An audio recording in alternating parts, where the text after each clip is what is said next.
ஓம் சக்தி மலையனூர் அங்காளம்மன் துணை. இன்றைக்கி என்ன பதிவுன்னா, நம்ம வாக்கு சொல்கிற இடத்துல நம்ம பேர் ராசியும் நம்ம குலதெய்வத்தோட பேர் கேட்குறது தான் முறை.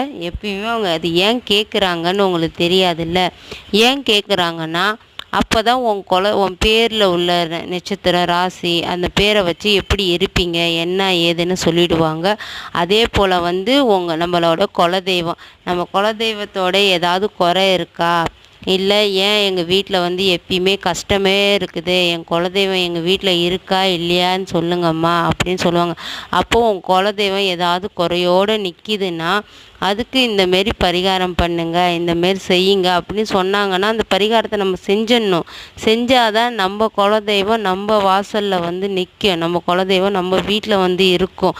இல்லைன்னா அதோடு நம்ம குலதெய்வம் நம்ம வீட்டில் வந்தாலே எல்லா சுபிட்சமும் நம்ம வீட்டில் எல்லாமே அருள் புரியும்.